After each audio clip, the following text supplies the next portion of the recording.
Hey, I am Dave, and you're listening to another episode of Dying to Listen podcast presented by the Disc Golf Dyers Guild. We have an amazing dyer, Jory, today from Jory's Fly Dyes, a super fly guy. So get ready to learn some awesome dyeing tips from him. Well, thank you, Jory, for taking time out of your evening to be on this podcast. Thank you for having me. So, I'm assuming you play disc golf. What got you into disc golf, and what does disc golf mean to you? Yeah, I've been playing disc golf since 2007 was the first time I picked up a disc. I always played Frisbee with my dad and siblings when we were kids. Just catch Frisbee in the park, and then a guy I worked with at Lowe's was like, "Hey, man, you ever play Frisbee golf?" And I was like, "No, but I bet I could." And so we went out and threw discs and kind of stuck. From there, I joined the Army for about 4 years, and I totally forgot about Frisbee golf for that whole time. And then in 2011, I moved to Salt Lake City, and I was one block away from like one of the top 5 busiest courses in the world, Creekside, or Walter Frederick Morrison Disc Golf Course. And just started playing disc golf there. I ended up creating a disc golf club. I dyed some discs back in 2011. Made some really great friends, went on some awesome trips, got to do some really cool things. Like one of my good buddies hosted Worlds a few years ago up at the fort in Ogden.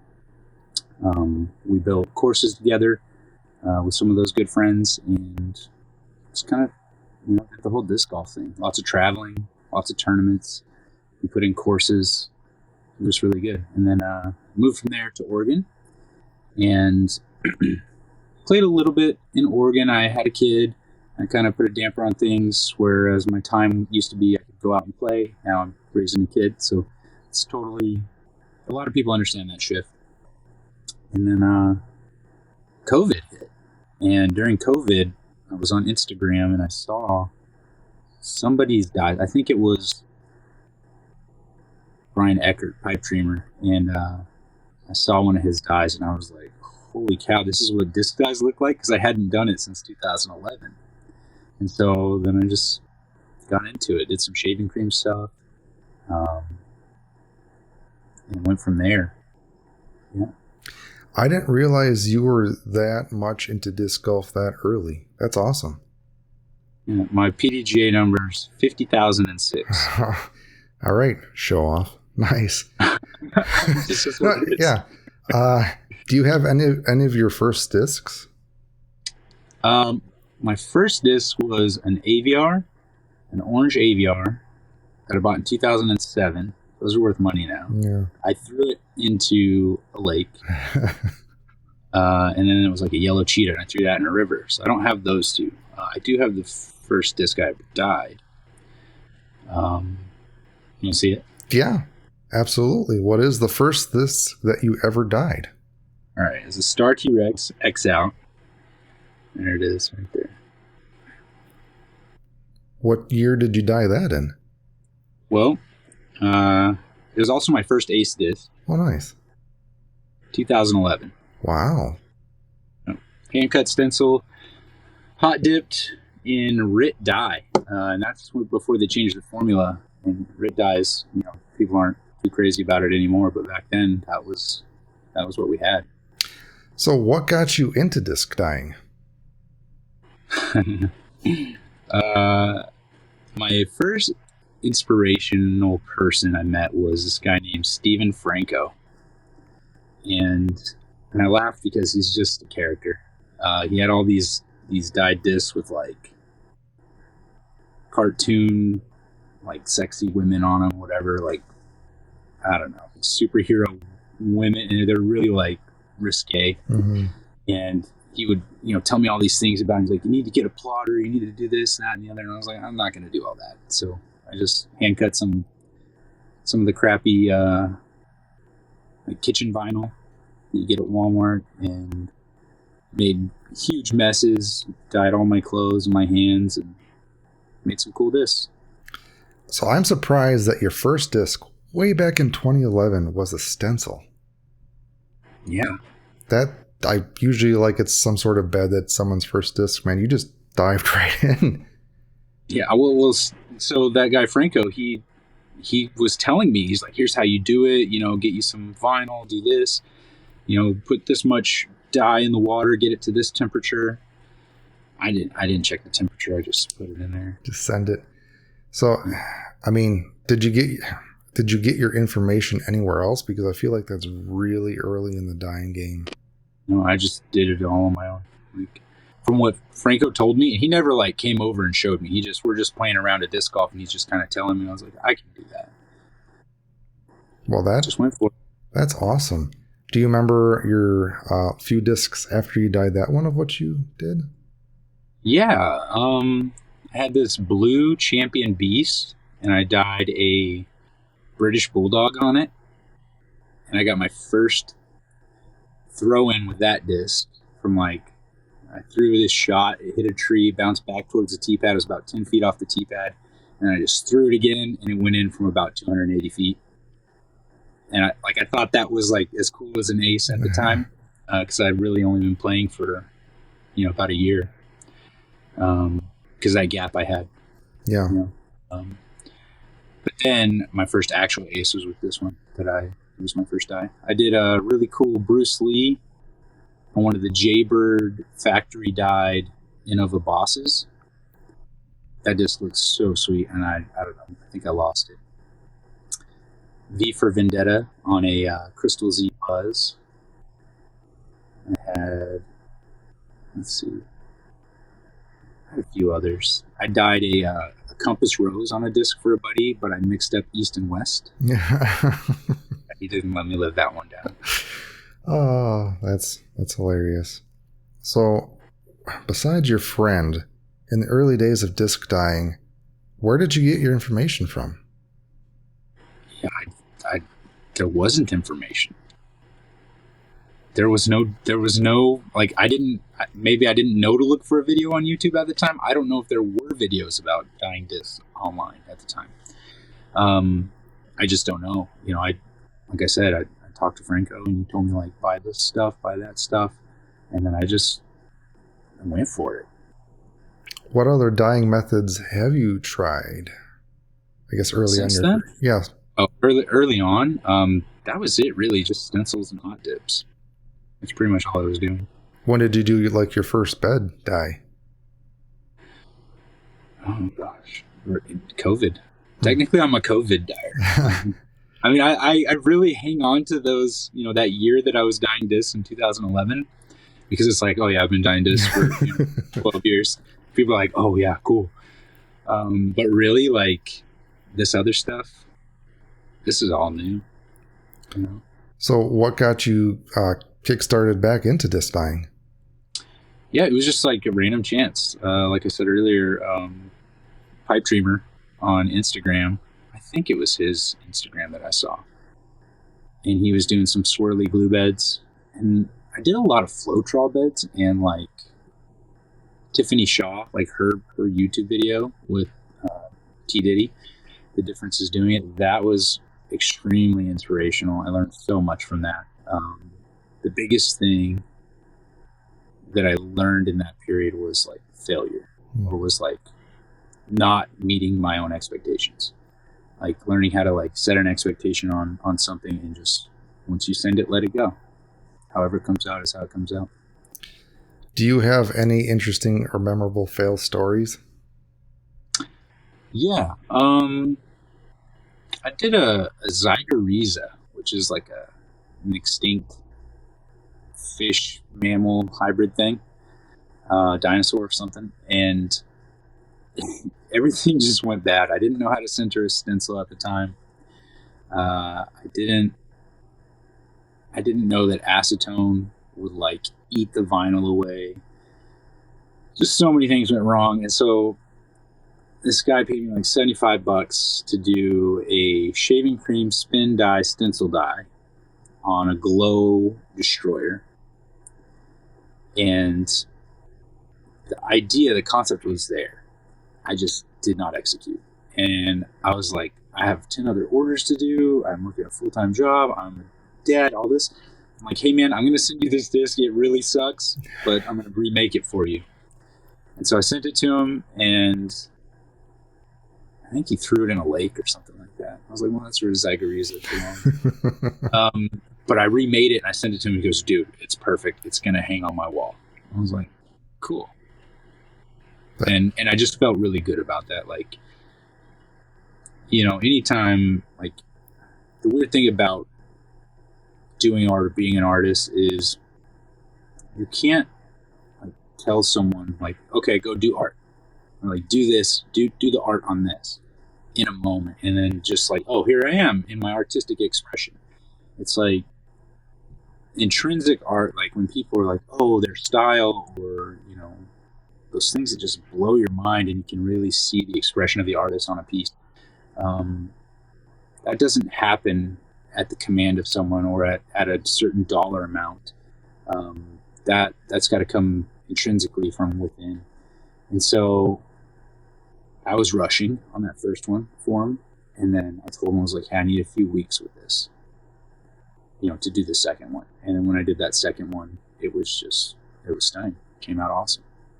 And so I struggle with that now because everybody, you know, you got to compete with guys who are printing on discs. You got to compete with the cool stamps and the full color stuff from all the brands, all the other amazing dyers out there. So like to do it quickly, that's like the hardest thing for me because I really struggle with forcing art. Yeah. Where do you get your inspiration from to start dyeing a disc? Like initially? I mean, just in general, like where do you find your ideas? What kickstarts you or inspires you to do a disc? It always varies, you know. I get a lot of inspiration just on things that I see. Like a big one is water bottles. If you go to the grocery store or the convenience store and you look at all the water bottles there, there's some really cool art on those, like color combinations, swirls, shapes, all those things come around. And then on Instagram, I follow quite a few disc dyers, but I don't draw a lot of inspiration from them. I might see some color combos that I like. For the most part, when somebody posts something, I know how they did it or how they got there. There are a few instances where I'm like, that is something new. Like somebody unlocked a cheat code. Yeah, hope they hold on to that for a while. But I follow a lot of other medium. As many different ones, like whatever just catches my eye, I follow it. Even like the AI artwork. I have this saying, it's like, it looks cool, but it doesn't feel cool. Like I don't want to go create AI art, which I don't feel like a human creates it. Like you just give it the idea and then it creates it for you. But some of those things look really cool, and it's like, oh, well, I can create my own artwork based off of that idea, which I do quite a bit of that. So, yeah, with the AI stuff, it's you feed it existing material. It's not going to create like a new style or anything. The human has to do that part, if that makes any sense. Sure. Yeah. I guess in your mind, you kind of touched on it, but what is the hardest part of disc dyeing, and what's the easiest part of disc dyeing? I think the hardest part is just doing it on command. You know, when you're not feeling artistic flow, or whenever there's a blockage,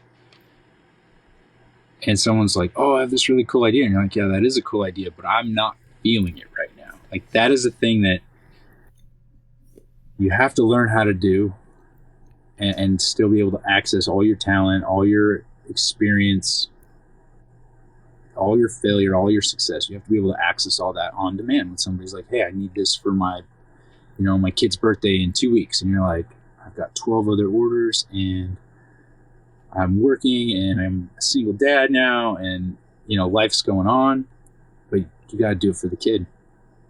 So you got to force it. It's really tough sometimes. I'll sit at my desk and just dissociate for hours sometimes, like just sitting there like I can't lift a pipette. I can't I don't even want to look at a disc right now.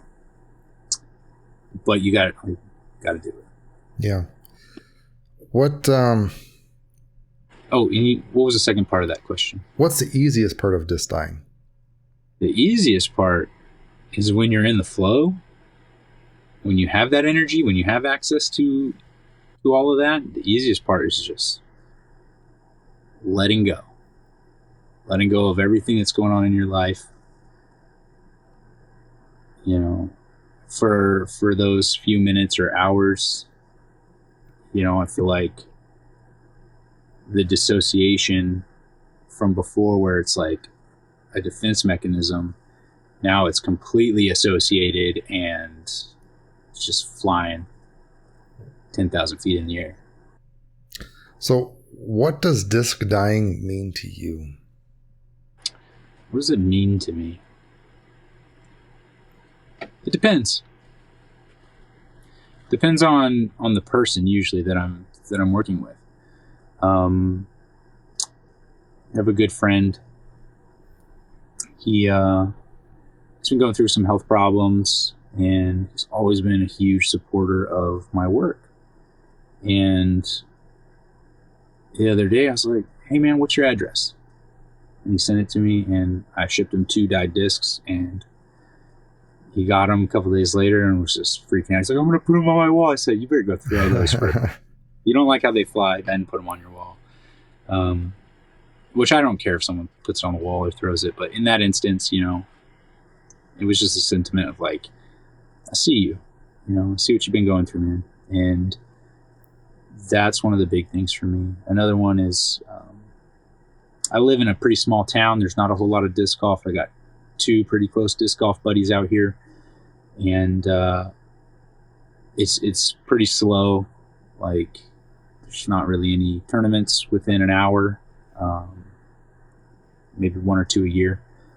And so I find a lot of community in the virtual, like, Instagram chats and Facebook chats, and it's pretty cool. We do a bunch of live, like, hangouts, like disc dye hangouts or whatever, and we're just all shooting the shit and having a good time. Yeah, that the dyeing community is it's a good community. What in your mind is your signature style?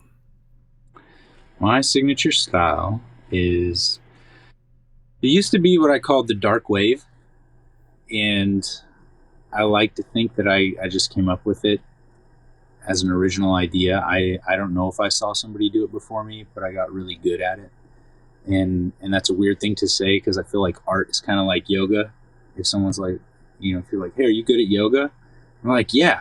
I always ask them, like, "Compared to what?" And then they're like, exactly. So when I say good at it, what I mean is it flows really easily. Like, not compared to anyone else, but within myself, those designs, the swirls, they bring me peace. They bring me flow. They can, if I'm feeling pretty fragmented, they can bring me back together. And there's really cool details that show up. There's extremely fine lines that pop out. When the bubbles show up, I just get stoked because they look like little stars speckled all throughout the galactic designs. So I would say, like, right now I'm doing these things I call the inverted nebula. And I got the inspiration by mixing what I call the dark wave with, who was it? I don't know if it was Beefy Dyes or if it was Daddy Mac Dyes. One of them did an agate dye. So they did the agate style, and I was like, "Oh, that's cool." So I poured an agate, and like before I put the disc in, I was like, not good enough. So I went in, manipulated it, drew some swirls in, and I was like, that's it.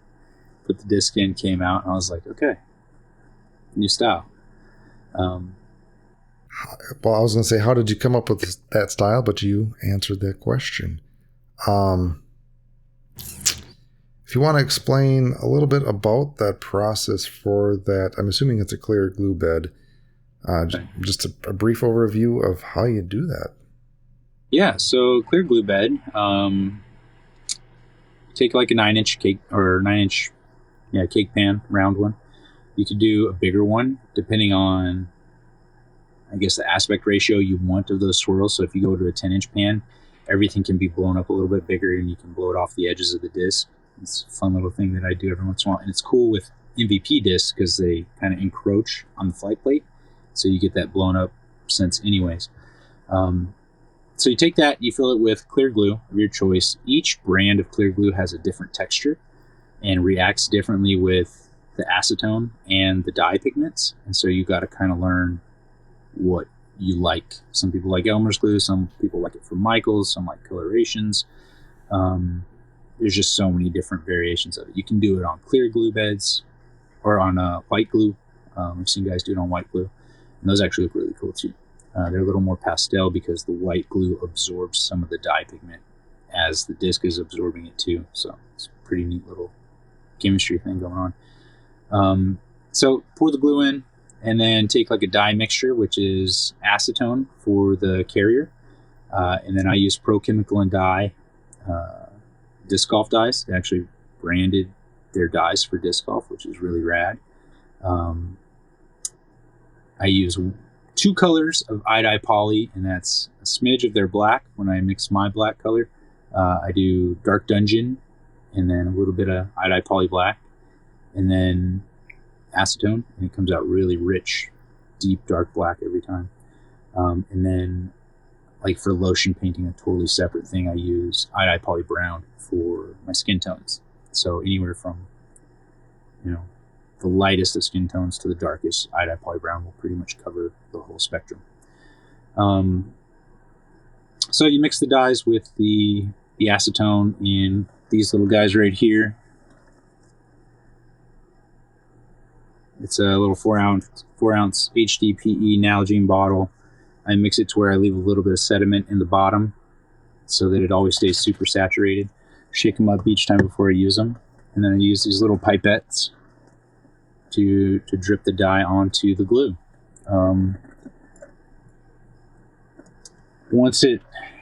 This is a hard thing to explain. So like I'll drip the dye on there, and then sometimes I'll drip other colors at the same time to get these really cool cloudy mixtures while there's still a lot of liquid. Sometimes I'll drip the dye and I'll blow on it to make the acetone evaporate instantly so that I get more defined edges. And everything in between those two things, sometimes a little bit of both. It's really hard to say, like, to verbalize like what happens in that moment, because that's where the style and the technique combine. And it's like you can see, like when you see someone's like Nowski dyes, when you look at his swirls, it's one of his. Mm-hmm. And then when you look at mine, it's one of mine. I had somebody send me a picture the other day, and they're like, "Hey man, I got one of your dyed discs," and they sent me a picture. I said, "That's not mine." I'm like, "What? Really?" I said, "No, that's not mine. I can tell by the swirls." And then he went back to the guy he bought it from, and the guy was like, "Oh yeah, that's not his. A friend of mine made it." And I was like, "Yeah, I knew that." So swirl it up, get the color mixtures that I want. Use the color wheel to determine what colors are going to go in next to each other, depending on the client's preference. Let go of all the fear in that. Just have fun. Just let it flow. I think like one of the big things in that moment is like worrying about doing it right. I think a lot of people do that, especially when first starting out. Like, am I doing it right? And that's a big blockage for what's really going on in here, like especially if you're trying to emulate someone's style. I'm all for sharing my techniques, but whenever it comes to style, it's like, yeah, you can try and copy what I do, that's fine, but it's never going to look the same. You're never going to have the same, like the length of the spirals, the tools that I use, the glue, the mixtures that I have of colors, you're never going to do it the same. And so like, instead of trying to achieve the same thing, why not just use the technique and do you? Mm-hmm. And then you're going to find a lot of joy. That's a really cool part of it. So colors are in. Torch it with a kitchen torch. Well, this is not a kitchen. It's like for people who do dabs or whatever. I don't know. I don't do that stuff. But kitchen torch. be very safe around the acetone, well ventilated areas and all that. Usually whenever I torch the bed, the acetone is already evaporated, so I don't have to worry about anything. But when you use a torch, you can change the texture of the bed. So that's another method. If I want more webbings, or if I want the colors to like soften and manipulate them again, I'll get different effects that way. And then you just roll the disc into it, let it sit for 24 hours or 2 hours in a dehydrator, and you're set. So I've heard so many stories about how people do glue beds, and I've always learned something new from everybody. So what I found interesting is using a bigger pan to expand your canvas. I don't know why I never thought of that. That's a great idea. This guy's by the reason why she can do those sand dollars is because she uses a bigger pan. So the size of everything, like I tried to make a sand dollar and I couldn't do it in a 9-inch pan. It wouldn't look right. It wouldn't fit the disc right. But then when I used an ultimate frisbee, I was like, there's the sand dollar. I didn't actually make the disc. I just wanted to make the bed to see if I could do it. Yeah. And it wasn't like, clearly it wasn't anything close to hers, but the concept was there. And I was like, got it. It's the big pan. And that's when I learned, if I use a big pan, it's basically like going to a fisheye lens on the die. So like you can do little nebulas and stuff here and there, or you could do a really big one and just like have a little bit of space. And yeah, no, that's awesome. Going on when I do these. And it's interesting that someone could know how to do something with the same technique and materials, but it's still going to end up slightly differently. And I feel that's where like your experience and knowledge and artisticness, if that's a word, comes into play, because you know how to manipulate the die, the bed, in the way that you're looking for. Like, I don't even know if people realize that the acetone, or when you drop the die onto the bed, if it's still wet versus when the acetone is evaporated, we'll get different looks. So, playing with that to get different things. So and like you said, letting go to do your own thing and not, I guess, be okay to fail or not get exactly what you're looking for. Just be you and get in the flow of things, if that makes sense. Yeah.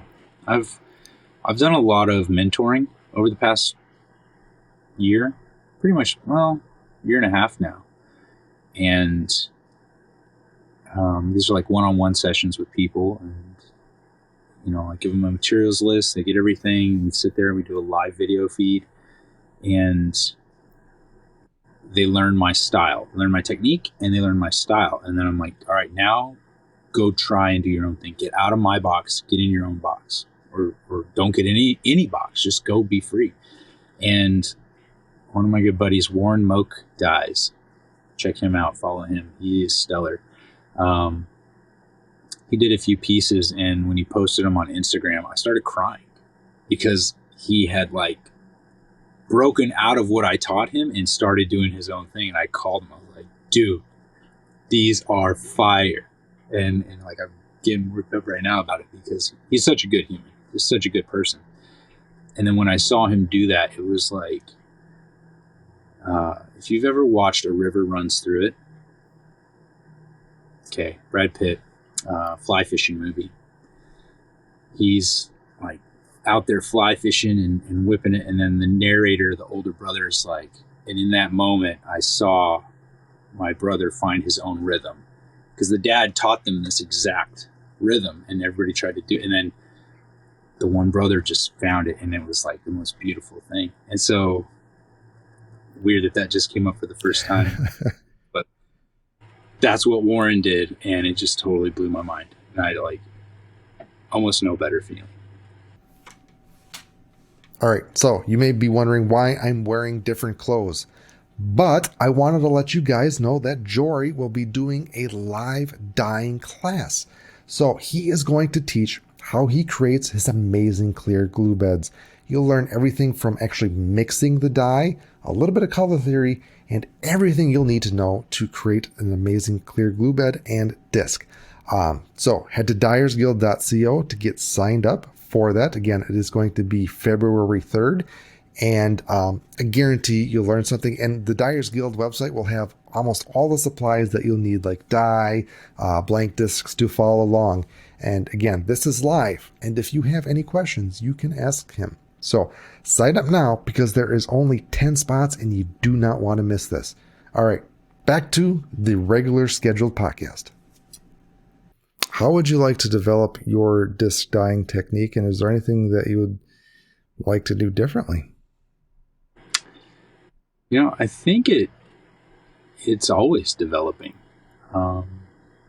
That really just comes down to what I'm feeling in the moment. And like I said, making sure that I'm allowed to let go. Let go of those expectations. It's a practice. It's like meditating.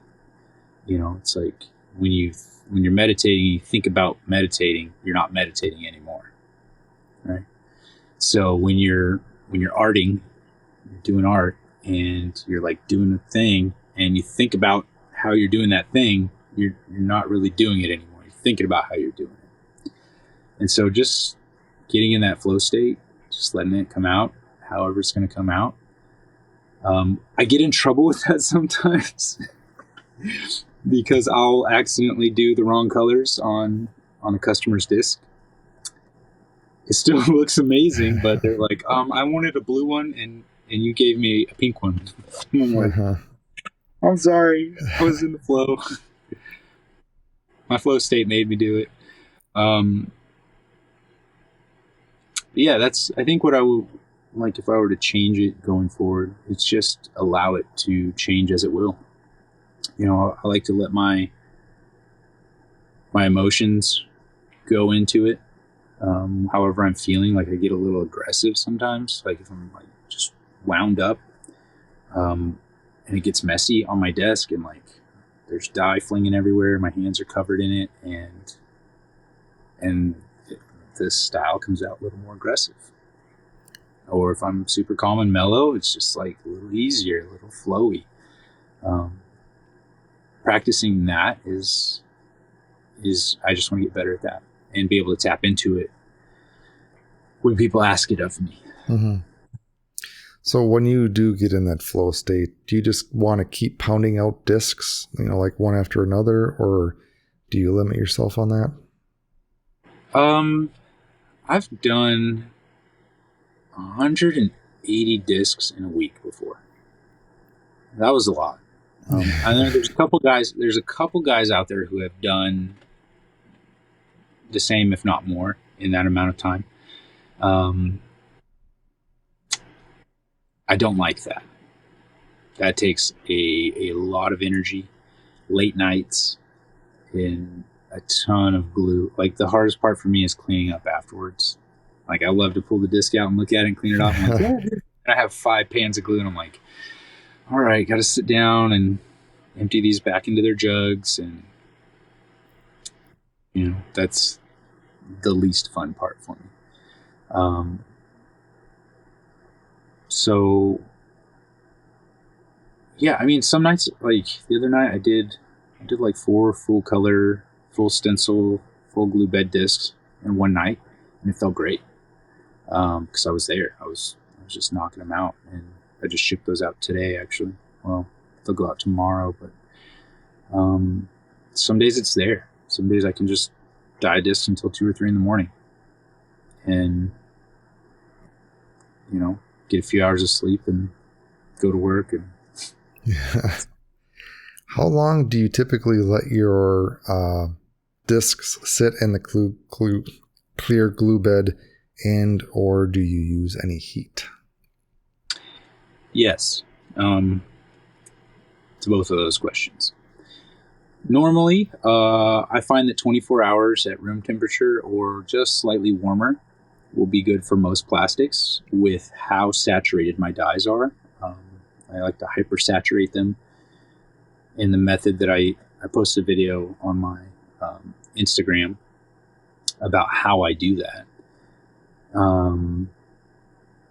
So like you have your opaque plastics like Star, Neutron, those type of things, S-Line, all that stuff. Those 18 hours, they're usually good at room temperature. Leave them to 24 just for good measure. And then champion plastic, all that stuff, Proton, the clear stuff. Usually the more dense the plastic, 24 hours minimum. I don't do much beyond 24 hours for room temperature. If I'm in a hurry or if I want to make 4 discs in a night, full glue beds, full stencils, all that, I'll use a dehydrator. I set it to 112 degrees and they sit in there for 2 hours. And so far, all plastic types do really well at that setting. Have you noticed any differences between something letting it sit in room temperature versus heat? Yeah. If you let it sit at room temperature for 24 hours, the details stay very crisp, but the color is not as vibrant.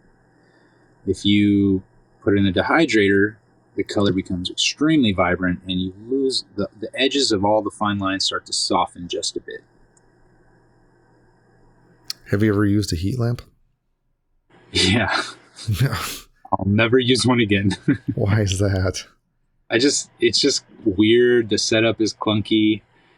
Like you have to or at least I'm super worried about burning and melting a disc. So I have this little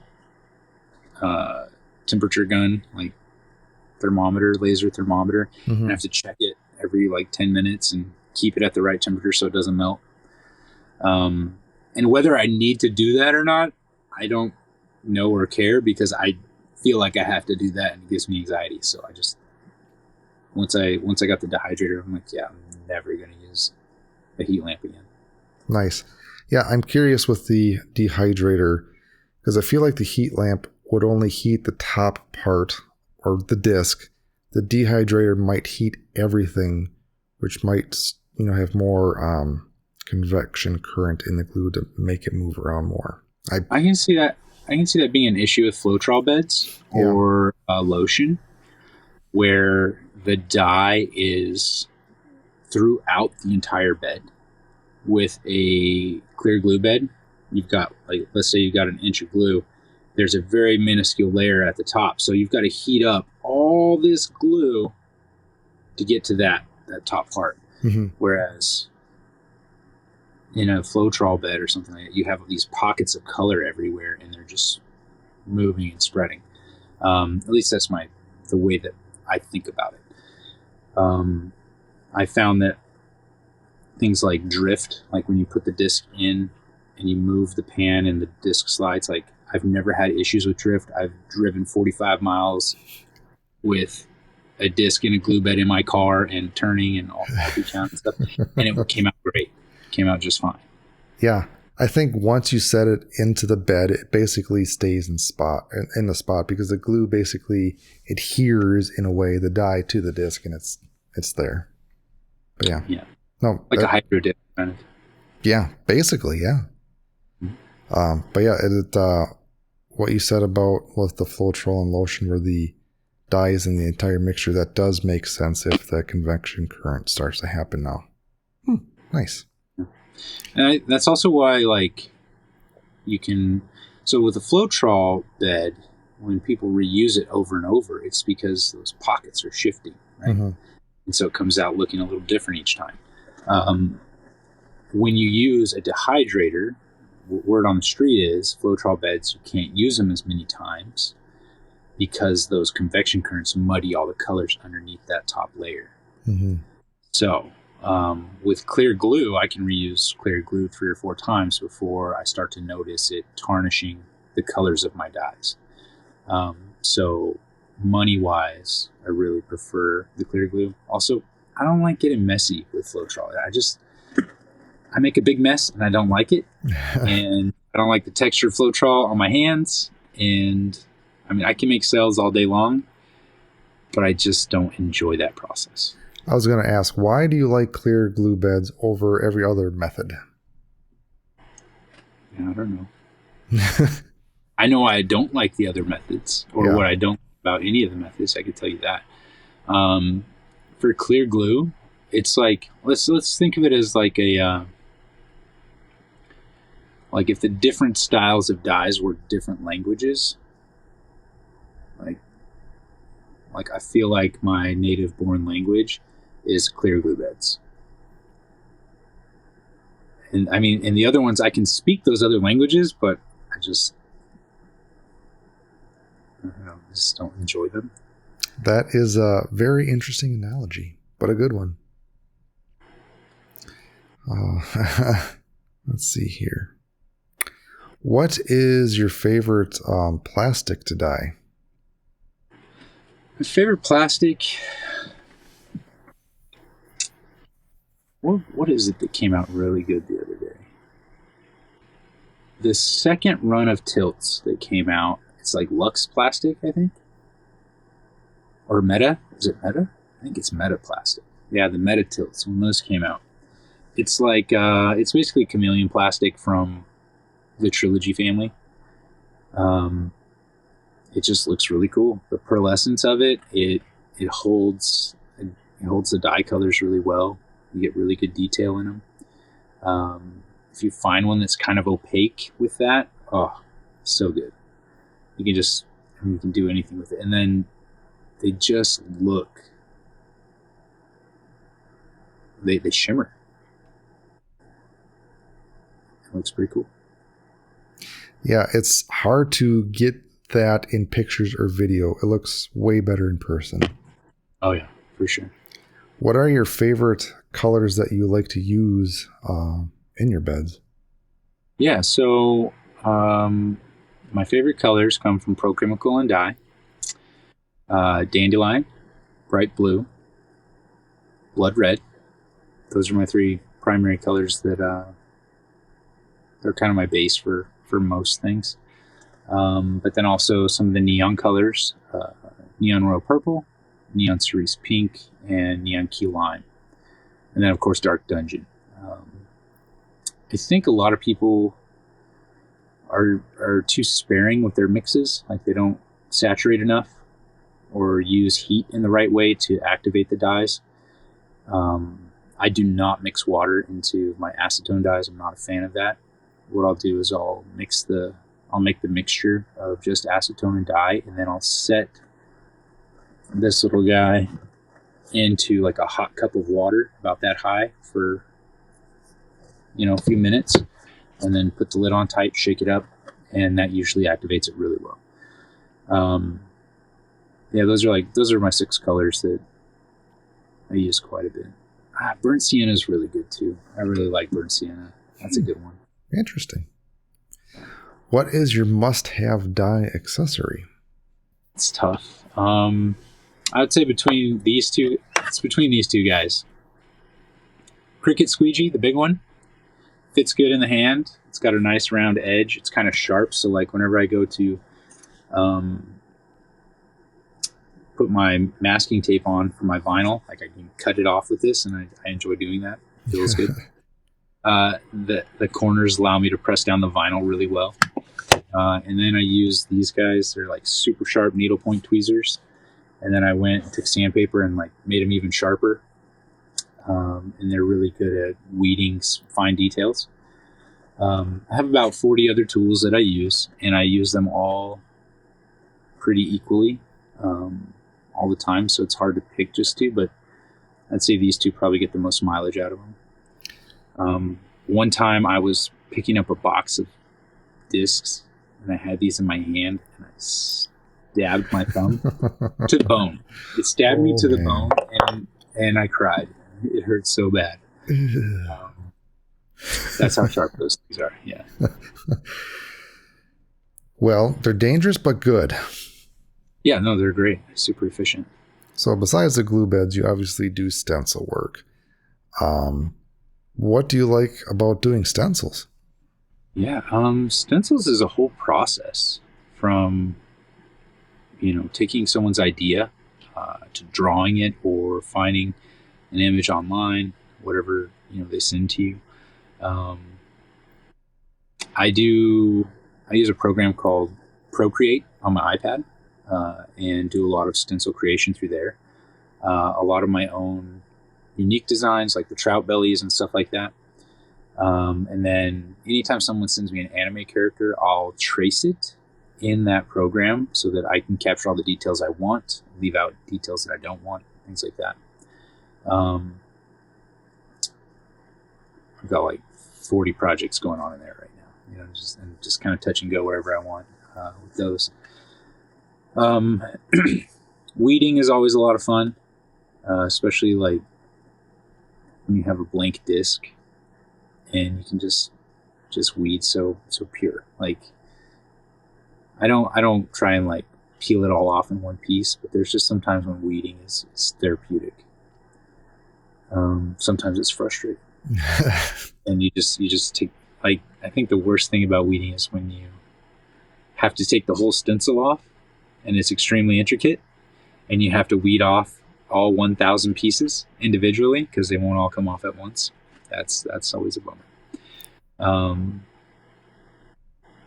Yeah, weeding got a lot easier. I use a Cricut Air Express 2, and once I found the washi tape setting for my vinyl, weeding got so much easier and way more pleasing to do it because the cuts are just so smooth. What vinyl do you use? I use two types of vinyl. I use Orcal 651. I use just the white gloss. I usually buy, it's like 50-yard rolls of it a couple times a year. And then I also use this other stuff. It's called Auramask 810. And that vinyl is used by one of the biggest disc golf dyers out there. I don't know if you've ever heard of Huck Lab. That's what they use for their stencils. And basically, it has a really mild adhesive. So it won't tarnish a stamp, like a foil stamp. It's really, really gentle on foil stamps. So anytime someone wants a stencil and they want to keep the foil stamp, I'll use that adhesive. But it's not very good at fine details. It's good at like big, smooth edges, things like that. So it kind of has to work with what they're asking for and that foil request. And it's kind of see-through, so it's kind of cool. But it has a really gnarly adhesive. Well, the adhesive, it's not gnarly, so it leaves a residue. It's very mild adhesive, but it leaves a residue when you peel it off, so you have to use one of these guys to clean up afterwards, or it will leave the spots you get on like Castoplast discs, the release agent scrubbing marks, stuff like that. Interesting. I'm gonna have to check out that Auramask stuff because I feel like people are always trying to figure out how to mask off a stamp without messing it up. Yeah, because 651 will destroy pretty much any stamp. Yeah, like it would just flake it right off. Auramask 810 is very gentle. Nice. Do you typically leave the stamp on, or do you wipe it off? Yes. Great answer. All right, moving on. Yeah, it just depends. Whatever. Sometimes I'll, like, if the stamp works for the concept, yeah, I'll leave it. If not, I'll wipe it. I will say I probably wipe more stamps than I leave, just because it doesn't work out that way. So, like, yeah, if somebody's like, oh yeah, I love this disc, or it's my favorite disc, can you just do this style? Yeah, I'll just do the style with the stamp on, sure. But if they want, full stencil characters, anime characters, which I do a lot of, then yeah, I'll wipe the stamp. What's your process for wiping a stamp? I use this stuff right here. Goof off. Really? Yep. There's it's kind of a live process. So, like, I'll squirt it on there, and I want to make sure it stays, like, really wet. But I don't want it to drip down the edges because then it makes a mess. But then once I squirt it all on there, I'll take cotton balls and just continually move it around, squirt more where I need it, and it does a pretty good job of not leaving any residual color. I've never heard of that stuff before, or at least for using to wipe off a stamp. It works pretty good. Don't use it, with Like if there's vinyl, I think it's acetone based. For your stencils, how do you center your stencils when you put it on the disc? And do you put the vinyl on top of the disc, or do you put the disc on top of the vinyl? Okay, whoever puts vinyl on top of the disc is a weirdo. That's like putting on your socks before putting on your pants. Does it work? Sure, it can work. Is it weird? Yes, it's weird. I equate it to like the toilet paper. Do you like it facing forward or under? Well, I like to, so like when I go to my grandma's house, I put it under because I know it bugs her. She gets so worked up about it. It's hilarious. But I I'm over the top because it makes sense. But lowering the vinyl down onto it, how even would you center that? I don't even know how people do that. Well, what's your process of centering it? I use the laser from up top. So like wherever, like in my Cricut program, I'll put a circle the size of the disc, and then I'll put the image where in the circle that I want it to be. And rarely do I put things in the middle of the disc, because that's just, I don't know, to me that doesn't look good. And then I'll find that exact spot in the Cricut program and then line up the vinyl with the laser pointing down. And then get the nipple of the disc on the underside and stick it in, spread it out, and then I use this guy to get all the edges down. And yeah, it's pretty simple. Yeah. Doesn't always work, but I think it gets easy. Like if there's no detail in the very middle of the disc where that center point would be, I kind of eyeball it. And sometimes it's really hard to do that. So I'll put like a little cut hole in the Cricut program, but then I mask over that with another piece of vinyl so I don't get a weird little circle in there. Yeah.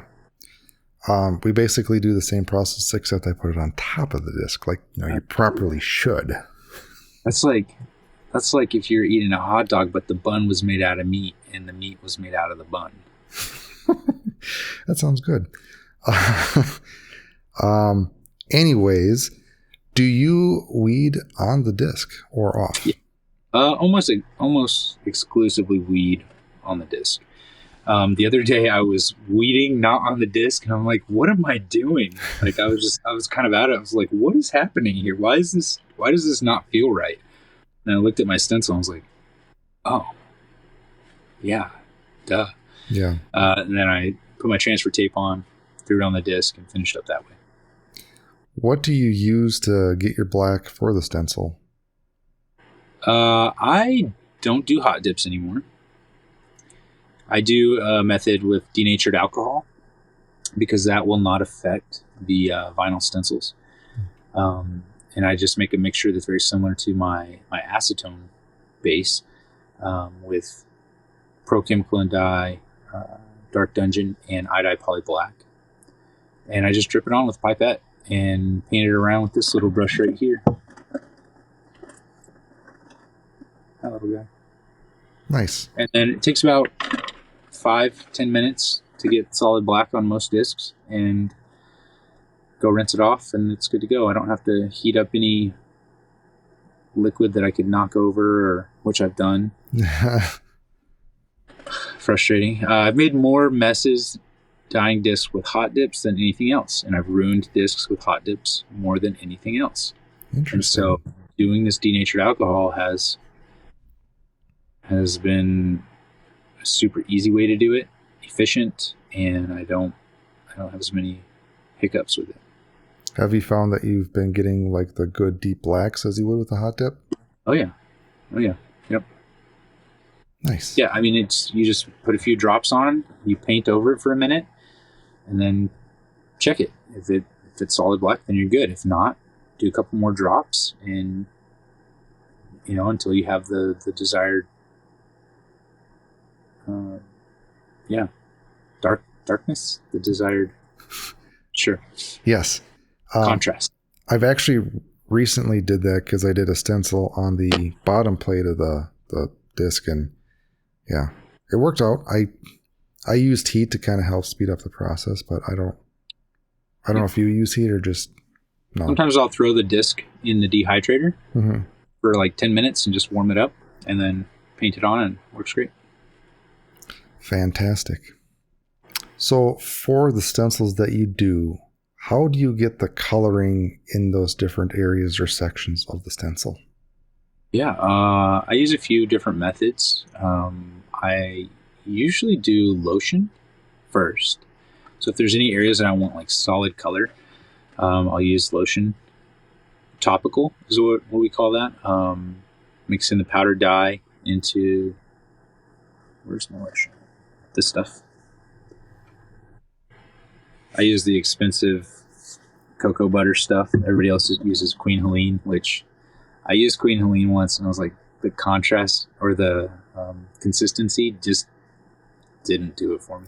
Really? So is the stuff that you have, like, how would you describe the consistency? a little thicker and a little smoother at the same time. And also I've noticed the colors come out different, and I just prefer how the colors look with this stuff versus Queen Helene. Yeah, so I mix them up into these, and I put them in these little bottles. I have like a sharp little tip on there, so I can kind of precision apply them in a precise way. And depending on how fast I want to do it or how rich I want the colors, I might use heat. For skin tone, that's where I'll use the Eye Dye Poly Brown mixed with just lotion, and then usually it only takes like 10 minutes for like Caucasian skin. And then longer from there on. So, but I always check it. Like I'll take a Q-tip and I'll kind of remove a small spot just to see how it's doing. And then if it's not where I like it, I'll fill it back in and then let it sit a little bit longer and check it again. And once it's where I want it to be, I'll rinse it off with cold water and call it good. Do you use... Go ahead. I was going to say, do you use any other method to apply color to a disc? Yeah, I'll do some brush painting, either using acetone or denatured alcohol, just depending on how rich I need that color to be. Acetone-based colors are very unforgiving and very potent. Denatured alcohol allows for like smoother, lighter colors and shades. So like I'll use, for my shading, I use this little Patron bottle with, nice. It just has a very light mixture of Dark Dungeon and Eye Dye Poly Black. And it's very light, very light. It comes out gray. If I do it like 20 coats of it can get me to black, but usually 2 or 3 coats will get me some really nice shading. Nice. Do you do any spin dyeing? I do. I have a Crosley direct drive. I use a little foam mat for my centering. Did you send me that spin jig? I did. I haven't received it yet. I'll have to check to see where it is. All right. I'm still waiting on that because I'm excited to use it. Right. I have one of the other spin jigs, the round ones with like the top piece that comes out, and it doesn't fit all the discs perfectly. So it just got frustrating to like try and get them centered. So I quit using it, and I just use this other method that Tim Perkins showed me. You just take 2 fingers and kind of nudge it, and then it's centered. Acetone or denatured alcohol bases for those. And I'm pretty confident in like pinstriping and color fades and things like that, but I don't do the lollipop stuff. Yes. JL Dyes, the master of the lollipop. That was cool to listen to his podcast the other day. I don't have it in me to put the time into that. Same for me. What device do you use to apply the dye when you spin dye? I use those same paintbrushes that I use for painting. My dad is an artist, and so he has his own line of paintbrushes, and I said, "Hey Dad, I need some paintbrushes." And he sent me a whole bunch of them. That's awesome. They work really well. And they're discontinued now. So I was going to say I want some. I would send you 2 of them. I would be honored, but you can keep them because I feel like they're precious or timeless. They're quite precious. Yes. Do you have like the bristles saturated with dye, or do you kind of wring it out so it's just barely on there? When I'm hand painting, I'll keep a towel. Let me show you the towel. These are my hand painting towels. Don't forget your towel. Right. And as you can see, there's tons of color on them. Mm-hmm. And that's from taking usually, like, depending on how dark I want the color, sometimes I might just dip it in and then paint it on, or how precise I need to be with it. But usually what I'll do is I'll dip it into the acetone base or the denatured alcohol base, and then I'll lightly brush it on the towel and then brush it on. Spin dyes, usually I'm just going straight from the container to the disc with a lot of juice on there because I want those to be pretty potent. But yeah, that towel works great for like daubing the brush and then painting where I need it. Yeah, I'm surprised that you have a lot of dye when you do the spin dyes, because I remember doing that and it was just so much that it started bleeding everywhere. That's where the good brushes come into play. If the brush holds the medium really well, you don't have to worry about that so much. And then there's the difference of like holding the brush up and down like this, or holding the brush sideways like that when you do the spin dye. So gravity's going to let that juice drip down faster and less controlled. And then if you bring it to an angle, it's going to have a little bit more control on it. I don't know how you're doing it, but that's what I notice when I do it. Yeah, no, that makes perfect sense. I think I tried like some cheap paint brushes and I really didn't give it too much effort, and I just switched over to Q-tips. But it does make sense that the paintbrush does what it's supposed to do and hold stuff. Well, a lot of paintbrushes are also like watercolor paintbrushes, like quality ones. Those would probably be great because water's really thin. Yeah. Acetone, denatured alcohol are very thin. They're actually thinner than water. So I don't know if they make acetone based paintbrushes or not. These ones that my dad gave me are not made for that, and you can see that they're all just kind of flaking apart. But the bristles are holding up. They're natural fibers, and they don't hold too much of the pigment. So when I wash them out, they go back to their natural color for the most part. Are there any dye methods or techniques that you want to try or experiment with that you never have done yet? Yeah, I'm gonna do chameleon cells one of these days. The thing is, I don't like mixing Floetrol. I just don't enjoy that process. I've had several nights where I'm like, all right, tonight's the night. I'm gonna do some chameleon cells. I got all the stuff, and like I get everything out, and I'm like, I can't get myself to pour a cup of Floetrol. I just don't like the medium. It just grosses me out. Gets all chunky. Gets those big like Floetrol loogies pouring out. Yuck. Dye gets everywhere. I don't know if my ratios are like, they do a lot of science for those. Mm-hmm. I don't do well listening to people like recipes. Like when someone tells me a recipe for something, I'm like, yeah, that's cool, but I'm going to do it my way. Yeah, I'm the same way for the most part. Like, I like to cook because you go by feel. Baking is different because you need exact recipes. Yes, exactly. So, all right. So more on the business side of the disc dyeing, do you tend to keep an inventory of discs, or do you kind of dye on demand? Yes. Fantastic. Also, so I've got, I probably have about 50 to 60 canvases on hand that people can choose from. Or if I'm just feeling froggy and I want to make something to throw up on the website, which I rarely do anymore, I'll do that. A lot of people mail stuff in. A lot of the times I'll order things in for them just to make it easier.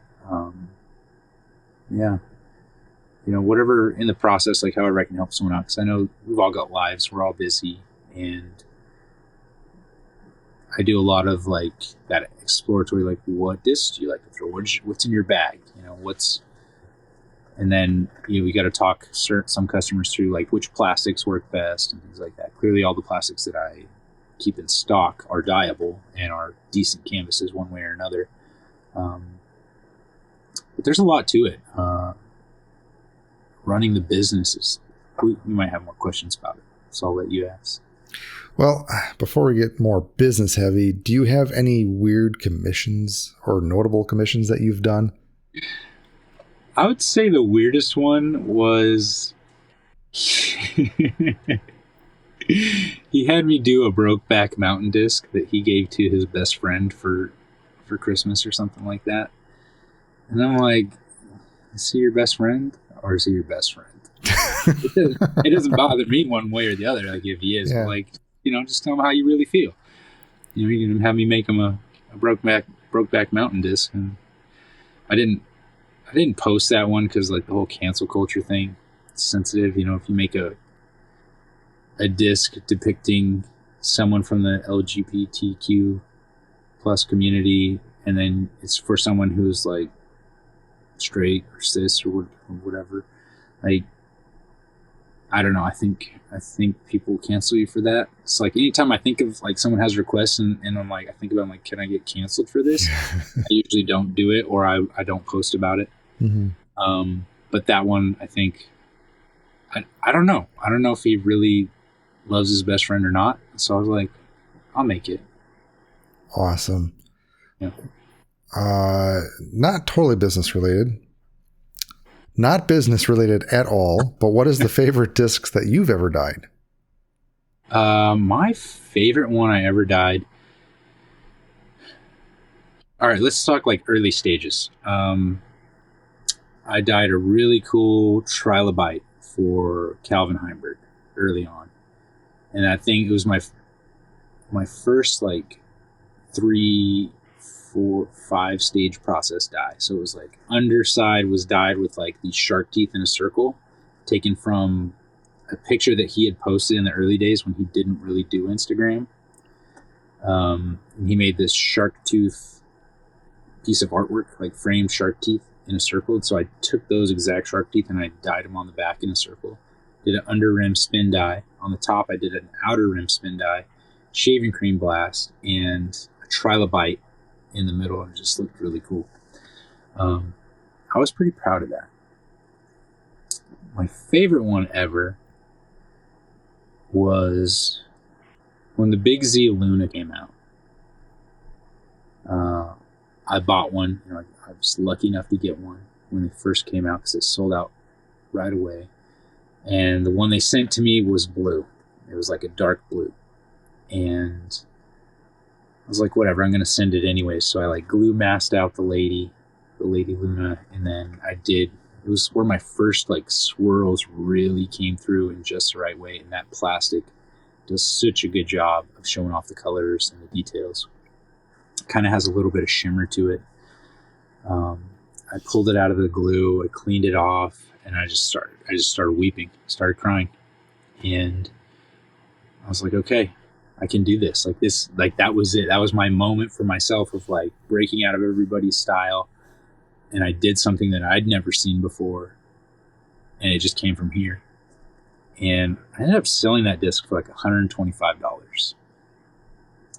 And there's a weird thing about like when a special edition disc drops and you dye it in a way that people just go crazy for because they're already hyped up on the disc. Like when the tilt came out, I sold a tilt for like $250 once that I dyed. And so like if you catch it at the right moment, people will pay a lot of money for those special edition discs with a really banging dye job. And that one, I put it on the Discraft collector page on Facebook, and I was just like, I'm gonna let y'all bid for it. And the last bid was $125. It's like, okay. And then since then, I've probably dyed 100 Lunas. That's awesome that you kind of had that aha moment and kind of found a style that you liked and just resonated with you. Yeah, it was pretty cool. It's where the spacey vibes came from, where I was like, oh, these swirls are kind of galactic, kind of like out there. I'm from Roswell, New Mexico, and aliens and all that stuff. But this past summer, I spent a lot of time out in the woods looking up at the stars. And that's what I love. Yeah, I completely agree with that. So kind of back on the business side of things, how did you start promoting your work, and what have you found the most success or the most successfulness of it? Yeah, Instagram has been huge for that.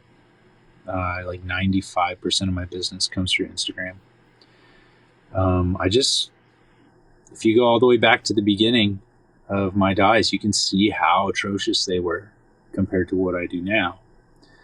I won't compare them to other people. I don't like to do that. Kristen Tatar says comparison is the thief of joy, and so I don't compare myself to anyone else anymore. Just what I know is like good, and that flow state, and I know when I hit it. But Instagram has been huge. Learning how to promote yourself on Instagram it's draining. In the early stages, when I started getting a little bit fluid with my styles, I reached out to Calvin Heimberg and I was like, "Hey man, will you do a giveaway for me?" He was like, "Sure." I was like, "What?" He's like, "Yeah, no problem." And I went from like 2,000 followers to like 4,000 or 5,000 followers in a week. And it was insane the amount of business that started coming in when you hit that level. And it just kind of grew since then. I had a couple other people run giveaways for me. And I've noticed that when you do a giveaway now, it just doesn't quite have the oomph that it used to have. But it was just good timing in that aspect. Now it's like Instagram pays me to do stuff. So like if I do enough reels in a month, I get enough views and all that, like they'll pay me money. So I make more reels. I don't like making reels. I wish I could just post pictures of my artwork and that'd be good. But also it's like, if I spend, an hour this month making reels, I'll get $100. So I'll do that. Nice. Good news. Yeah, now it's just all about like collaborating, doing giveaway, like not like, I don't know. I did a giveaway with Drew Gibson recently, and that was okay. Like 400 or 500 followers off of it. So okay, that's cool. I don't feel like the time and effort in that is there. Like the amount of, I don't know. Maybe it is. It could be one follower that you get, and then they buy $500 worth of artwork from you, and that's all you needed was one follower. Mm-hmm. And it was a great day or whatever. I made a reel last summer. Madison Walker came to town, and she and I are friends. So like 2 years ago, I took her fishing, and we had a blast. Went fly fishing all day, and it was just a good time. And last year, she came up here for the Beaver State Fling. I caddied for her, and she's like, "Hey, dye this disc for me." And she gave me a Paradox? And so I filmed myself dyeing a trout belly on this disc, and I threw it up on Instagram on the reels, and it blew up. It got like 450,000 views. My followers went from like 8,000 to 12,000 in like a month, and it was kind of overwhelming. And then I think what I like more about it is like when Madison did her in the bag video, she was like holding that disc. I remember it was like, I know that guy that did that. Yeah, that was really cool. She is a stellar human being, and I feel a lot of gratitude for her friendship. That's awesome. Yeah. Are there any tips that you give aspiring disc dyers to help start or grow their business or following nowadays? Yeah, if you want Instagram followers, there's a pretty easy thing you can do. Get a cool tour series disc, like something Paul Macbeth that's really cool, or Jeremy Culling, or like if it just Discraft, a really cool Discraft stamp. dye a really cool dye on it, post it on your page, and right after you post that, go to Discraft's page and follow 100 of their followers. You can unfollow them right away or, later if you want, but follow 100 of their followers. And those people will be like, who's following me? And they're going to check and they're going to see that dye job. And because they follow Discraft, they're like, oh, this guy made a cool Discraft. Boom, they're going to follow you. That's like follower mining. I don't know. It works. If you do that, you'll get followers. I used to do a lot of that. I don't do that at all anymore because it's just overwhelming. Mm-hmm.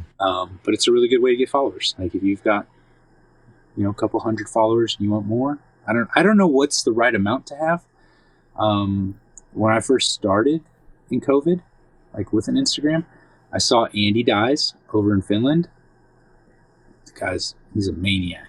He's one of the best dyers I've ever seen. And he had 12,000 followers. And I said, that's my goal, is to get as many followers as him. I'm pretty, like, he's still growing, but, I got to 12,000. I was like, nice. That's awesome. I'm just, I don't care anymore. Just like, whatever. Yeah. I feel like there are some amazing dyers that do not have a big follower count. Yes. And the followers are just a number per se, but people go like, ooh, you have 12,000 followers. You must be really good. Not necessarily. I mean, you are good, but it's just a number. They're easy to get in a way if you really want the numbers. Yeah. The translation of followers to the goodness of a dyer, it's weird. Like when I did that trout dye and it went viral, 4,000 people started following me within a month. Not all 4,000 of those people are into disc golf. So like they saw a cool art reel and they followed me. So they'll probably never become a customer, but that's okay. Like, yeah. Not about. So the weird thing with Instagram is like once you have a certain amount of followers, you can start getting paid for certain things like subscription model or paid for reels, things like that. So is it good to have followers? Well, if you want to get paid for your portfolio, just for maintaining your portfolio is how I see it.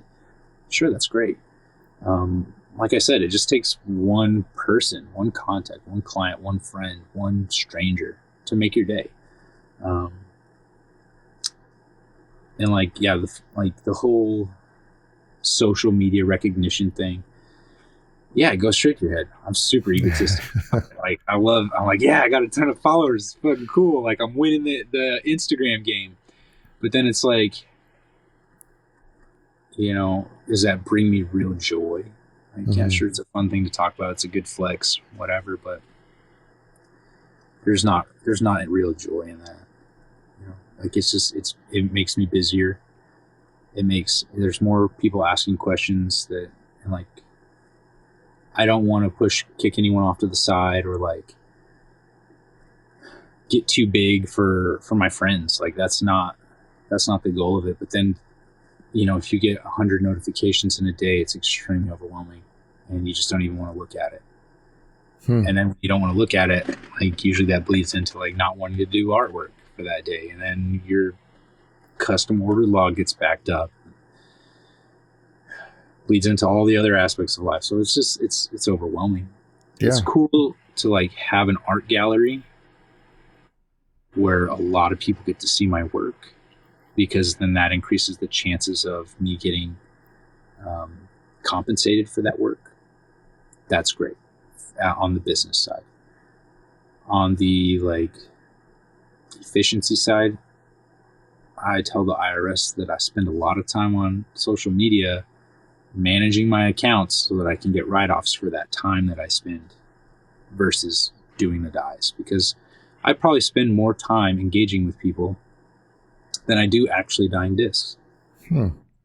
And that's frustrating sometimes. Like I'll leave their notifications there for a while, and then I don't know, I feel bad when I do that, but also got to have that time to recharge. Like I'm going to New Mexico tomorrow for a week. It's so hard because if somebody messages me and they're like, hey man, I want this custom yada yada, and it's like, yeah, $100, like I have to respond because I can make that money. Mm-hmm. And that money's starting to finally translate into like, oh, I get to go on a trip to New Mexico for a week. Like last year was the hardest year of my life. And I didn't get to do a lot of that stuff. I didn't get to travel. I was like survival mode. I thought I was going to be homeless at one time. That was extremely rough. And now I'm like, wow, I've got some goals. I've got financial goals. And it's like the money's coming in and staying in. And I get to go on a trip. I get to go on a vacation. Like I'm going to miss a week of work. And I'm going to be okay. I'm going to make rent. I'm going to pay all my bills. I have money left over. Like, so like if somebody comes up and like, yeah, will you do that dye? Like, I don't want to shut my Instagram off because if somebody reaches out for a custom job, I'm going to be there for them. Yeah. And also, raising a kid. And yeah, that is an interesting perspective. The more followers you get, the more work it is to maintain that, answer all the questions, and keep sane, really. Yeah. And try not to be glued to your phone all the time trying to answer people's questions. Yeah. Do you vend at any events at all? Yeah, it's been a little while since I've done that. But the all-day disc golf here in Oregon and Top Flight disc golf, they let me set up tables at their events at local stuff, and that's really cool. I always appreciate that. I have some discs posted up in the local shop there, and they're just good people, and they like my work, and we all get along well, and the events are always a ton of fun. So yeah, I'll post up at those whenever I can here and there. Do you have any tips for vending? I mean, it helps if you're personable. Like if you can, make eye contact with people, talk to them. Usually like that will be the connection that will translate to a sale. Mm-hmm. I went to college for marketing and business sales, like the B2B sales. And so there's like all this stuff going on in my head all the time of like how to navigate a conversation to get a sale. But then also there's this part of me that's like, that is not who I am. I don't want to be that guy. And there've been people that I'm like, yeah, I'm not going to do that. Or there's a different dyer who's going to help you out type of thing. And I've been getting better at just saying yes all the time. At not just saying yes all the time. Yeah. So I used to just say yes all the time. And now I'm learning to use my no. And for whatever reason, I might need to do that for. Sometimes you have to say no because otherwise you're just going to kill yourself. Pretty much, yeah.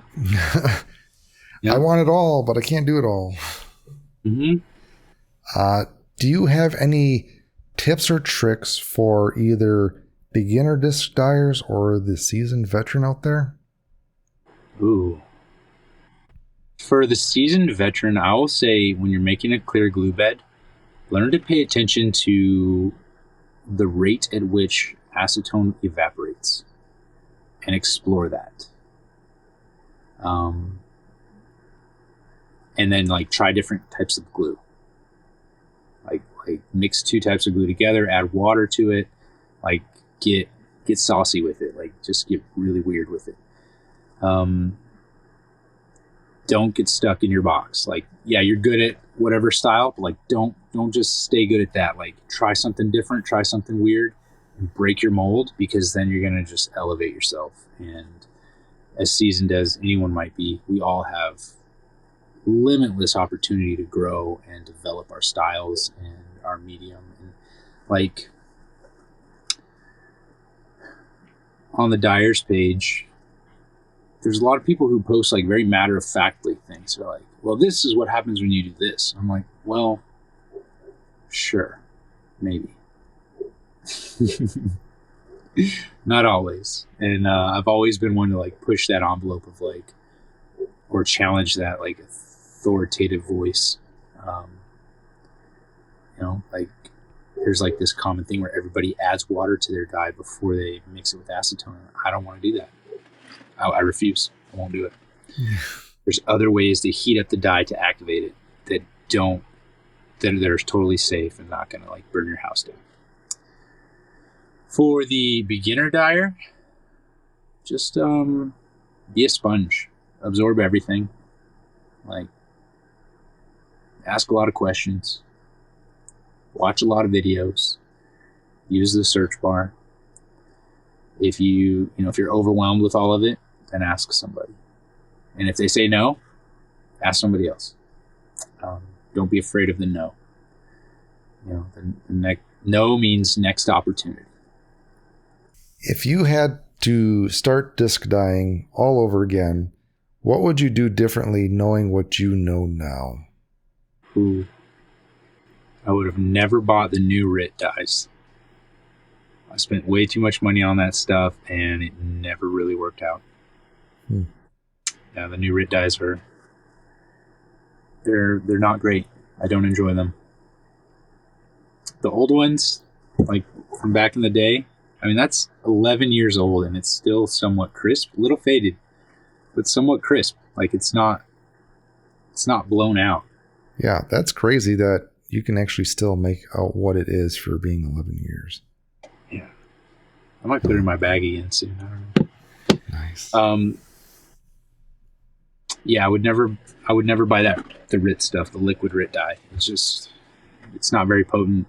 The results aren't what you expect. Like you see all these colorful dyes out there, and you go buy RIT synthetic, and you don't get that. You don't get that result. So you're like, oh, I just wasted $50. Yeah. So don't buy new RIT. Yeah, go to dyersguild.co and buy the PCAD, Pro Chemical and Dye packets there.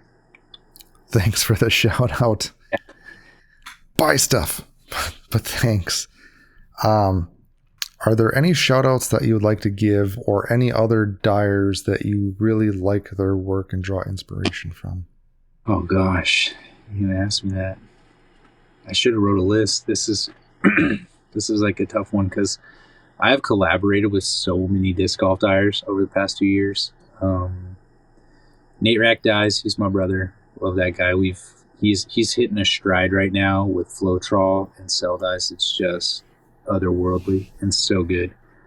508 Dyes, Ben, he's stellar. He and I spent in the early days of COVID, we spent a lot of nights chatting on, video chats and talking about theory and shooting the shit. Tim Perkins, he's done a lot for me. Keith Limpa, he's been there. He's a solid guy in the dyeing community.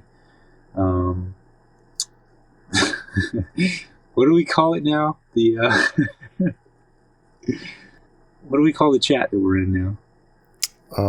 Geez, I would have to look at that. What is it called? Guild Gone. What? Guild Gone Wild. Yeah, Guild Gone Wild. All of you in there. Ninja. Protagonist Dyes. I'm just gonna name everybody. This guy's by family. Happy Tree Dyes. Kateri. You. Shout you out on your own show. Yes. Oh man, Daylong Dyes. When I was learning shaving cream, Daylong Dyes was so helpful in that. And he's just such a good human, just such a good person to talk to. And, my buddy Warren Moak, shouted him out earlier. Beefy Dyes. What happened to Beefy Dyes? He hasn't posted in 2 years. Is he gone? I have no idea, but I know another guest was like, who was that guy that did that stuff? Yeah, B Scribbles was asking about Beefy Dyes. I went to his page after that episode, and I was like, oh, wow, he hasn't posted in over a year. So I'm a little worried now. I don't know if people are talking about that or not. Brian Eckert, Pipe Dreamer, Daddy Mac Dyes, Greasy Dyes. There's so many. Mike Kemp from Black Vinyl Discs. Gosh. The Homies Creations. There's so many. It's crazy. Yeah, just so many people that I've connected with, collaborated with, done dye swaps. A lot of late nights, like just jamming out, doing artwork together. Xander, X to the Z, Moogly, all those guys. It's just like it's such a niche thing to do, to dye discs, like in the world. Like if you think of in the world, the amount of people doing it, and then we have this little community of people that we all get to connect because we're all doing this super niche thing, and we're all creating. And there's like a lot of dudes who they're like roughnecks, and they're creating like these beautiful, colorful works of art, and it's so cool that those guys have an outlet, or whomever the demographic is of person. Like you get to see something different in them put on that disc, and that's, I'm shouting out all of those people that I see doing that. That's awesome. Yeah. Is there anything disc dyeing related that you would like to talk about or mention? We've talked about a lot of it. All right. Yeah. I want to see more weird stuff. I want to see people doing things that are it's just fucking weird. Like, let's see more of that. There you go. Break out on it. Yes. Fuck around and find out and see what you can come up with. Exactly. Let go of the rules. Learn the rules, learn the technique, and then let go of it and like break all the rules. That's what I want. I want to see more of that. Totally agree. All right. Well, we're going to get to know Jory more on a personal level now. So the next segment that we're going to do is Favorite Fave. First question. What is your favorite band or song? I was thinking about this. It's so tough to answer, but I've got a couple. For bands, it would be System of a Down, Frank Turner, and this other band called Polyphia. They're all instrumental. So rad. And Bill Murray. I love Bill Murray. My favorite song is called Playing God by Polyphia, or Grey Goose, or it's called Goose. Those two songs by Polyphia, they're instrumental, and they're just, I don't know, they speak to my soul. Yeah, I really like instrumental music as well. For some reason, I didn't picture you a System of a Down fan, because that's my favorite band, and a lot of people said I look like Serge Tankian, or I forget the other guitar player. I forget the other guitar player's name, but anyways, yeah, nice. I don't know very many band people's names. Like I don't like learn the names of all the people in a band, but I've always known Serge. Like, he did some stuff on his own, some solo stuff, and that was really cool. Yeah. But yeah, I've always loved System of a Down. Like that was the first CD that I ever owned, was their self-titled album, and it had a chip inside of it, and it still played. Like there was like a whole chip out of the CD, and it still played. And like I would ninth grade, I would go to sleep to that album playing. That's probably why I have all the problems I have now, but it's fine. Totally fine. Well, that is awesome. So moving on to the next question. What is your favorite food? Sushi. I love sushi. My favorite type of sushi is hamachi collar. So it's like the neck, like right behind the gills. There's just this fatty piece of meat, and they'll actually cook it a little bit. You kind of have to eat it with your fingers, and it's messy, and it's just so good. I don't think I've ever had that before. Yeah, there's only if you go to a sushi place, they'll only have one or two a night, because they'll cut up the whole fish, and there's only two small parts of each fish to make up that part of the fish. So usually they save that for the chefs. So if you ask for it, you're taking food out. You're taking their little treat at the end of the night. Interesting. Now it's my goal to try that once, just to see. Awesome. Just ask for the collar, and they'll do salmon or yellowtail or whatever. Gotcha. What is your favorite beverage? My favorite beverage is these little bubble waters. Static TV. Ew. I don't drink alcohol. It makes me feel like crap. Yeah. So I just don't enjoy drinking it. Regular water is great. Ice water is great. Coffee's pretty good. But those bubble waters, like, I don't know, they have the best burps. Like, if you like really get on one, man, those things they come out roaring. I don't disagree with you, and a good burp does feel good. It's all about yeah. What other hobbies do you have besides disc golf and disc dying? I have a lot of hobbies. Fly fishing. So that's where the name Jory's Fly Dyes comes from. I tie flies. I've made fly rods. I've caught really big fish on flies. I love it. Being outside, anything in nature, mountain biking, hiking, swimming in rivers. When I go to New Mexico next week, I'm going to go for a run in the desert. Like, I can't wait to do that. Like, playing with my 5-year-old is one of the coolest things ever, because I get to let go of adulthood completely and just be ridiculous. And people don't even look at me weird. They're like, if I was being that way without him, they're like, who is this grown ass man? Yeah. I'm like a fool. But if you have a kid there, you have permission. Mm-hmm. We grow old, but we never grow up. And having a kid gives us a chance to, play like a kid again. Yeah, you get to see the world through their eyes, that wonderment. Like, I love when his eyes get really big, and then I look at it, and then my eyes get really big. I'm like, yeah, I've seen that thing a million times. But, like, oh, yeah, it is really cool. Yeah.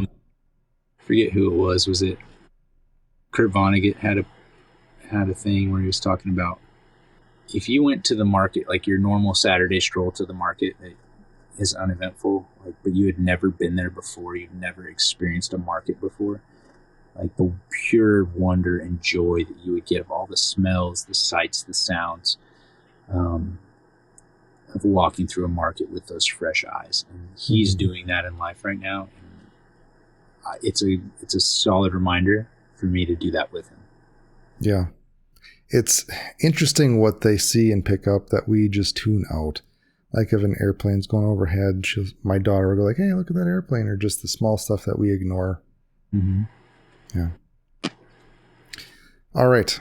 Next section that I have is, if you had to pick 3 discs to use for the rest of your life to play any course in the world, what would they be and why? I was going to pick those out, and I totally spaced it. The Infinite Discs Tomb. It is a very versatile putter, throwing putter, forehand, backhand, actual putting. It's great for all those shots. Then next would be the Terminal Velocity Ursus, which is a super overstable, glidey mid-range. Eric Oakley's bagging one. Check those out. They're so good. They're meat hooks, but like with glide, and they fly great. And then probably I have this really beautiful Halo Wraith with a Lady Justice stamp on it. And a Halo Wraith is supposed to be pretty overstable, and this one just goes dead straight. No flip, very little fade, and that would be my 3rd disc. There you go. Well, you can use no other discs now. That's all you have to use. That's all I need. How many discs do you typically bag in a round? Like 18 to 20. Yeah, I usually have multiples. Like, my mid-ranges are pretty set. I've got an Anubis, a Calcite Ursus, a Glow Ursus, Calcite is Glow, Granite Ursus. And what else? Iron Samurai 2, and a Hex that Kateri died for me, which made me cry. A few different fairway drivers, Slab, which is like a monster, like an end of a monster, but it's from Infinite Discs, called the Slab. It's pretty rad. And then just a bunch of destroyers and wraiths. All right, next section. The perfect hole. What has been the favorite course or hole that you've ever played? My favorite course ever is Solitude Mountain Resort in Salt Lake City, Utah. It is an 18, you can play 9 holes, 18 holes, or 27 holes. And you start at about 9,000 feet of elevation. If you play 27 holes, you go from 9,000 feet of elevation to close to 11,000 feet of elevation. Wow. And you play up and then you play down. Yeah. And everywhere in between. The 18th hole on that course, it's not my favorite hole, but it's 1,400 feet downhill straight. Like you can, like somebody's going to ace that hole someday because you can do it. And I've seen guys throw like a rock all the way to the bottom. So yeah, it's pretty epic. It's awesome to throw down those large hills just to see how far it goes and where it goes. Oh yeah. Dream date. If you had to pick one pro disc golfer to play around with and just hang out in general, who would that be and why? That's tough because I've already done that with a lot of pros. Not a lot, but like I've played a tournament round with Paul Uleberry, with Ricky Wysocki, Greg Barsby. I got to caddy for Madison and we've been fishing and stuff. Now it's super rad. Who else have I played with? Okay, let me ask you this. Since you've played so many professionals, do you have a favorite? Favorite? That I've, like, I don't know. Well, it just depends, like, in what regard, like, in meeting them or hanging out with them. Like, I used to play casual rounds with Eric Oakley all the time when I lived in Salt Lake. We'd drive to tournaments together and stuff, and so, like, yeah, I don't know. It's tough to say. You know what? I would want to play around and, like, go have dinner afterwards with Ken Climo. Yeah, that's it. Ken Climo. Why is that? Huh? Why is that? Oh, I thought you said, who is that? No. Yes. Because when I started playing disc golf, Paul McBeth had not won a world championship yet. Ken Climo, his name was everywhere. Like, yeah, Nate Doss had won twice, I think. Avery Jenkins. Who else was back then? Dave Feldberg. Like, those were all the names on all the discs. And Ken Climo, he was just the dude. And I was at the memorial one year sitting there with my best buddy, Sean Kelly. And we're just watching. We're watching, like, Paul McBeth and a couple other guys, like, play a hole. And we look over, and there's Ken Climo standing there. And we're just like, our jaws dropped. And it was just like, he had these big old ears, and he's a really big, tall, lanky dude. Can we get a picture with you? He's like, yeah, come on over. He's got his, like, Ken Climo voice. Like, yeah, come on over. Greg Barsby does a way better impression, but we took a picture with Ken Climo. It was so cool. And he just, I don't know. I've heard that he's been through some hard stuff, and, like, he had to, like, sell his rights to Innov or something. Don't quote me on that, but I heard that, and I just feel bad. Like, he's such a staple in this sport, and, like, greatest of all time so far, right? If you look at, like, wins and world titles and all that, he's got the most. Like, yeah, could Paul McBeth beat him? Sure. But, like, overall, accomplishments-wise, like, he's the guy. And I think it'd be really cool to hang out with the guy. That's awesome. And you never know, you might get a chance to do that. Mm. Yeah. All right. Well, I hope you guys learned something from Jory or got some wisdom, because I know I have. And we're going to be doing a raffle of one of his discs. So 100% of the proceeds will go back to Jory. So it's helping him continue his disc golf journey and what he wants to do with that. So if you want to show the disc, Jory, and explain what it is.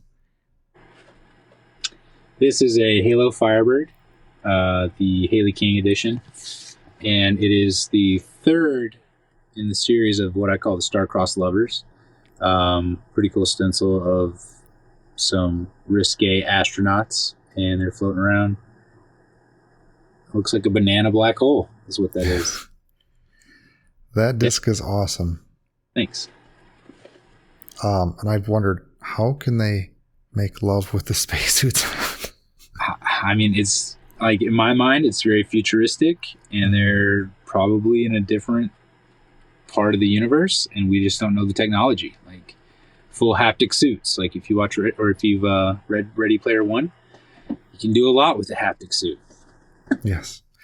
So you can get your chance to win that amazing disc for only $1.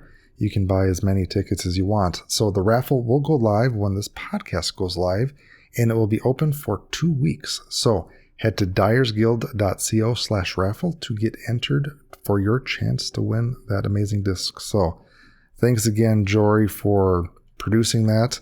And listeners, get your chance to win a piece of Jory and his disc dyeing flow. So where can people find your work and or buy some of your discs? Yeah, I have a Shopify at www.jorysflydyes.com, or on Instagram. That's where I do most of my business. Jorys_fly_dyes.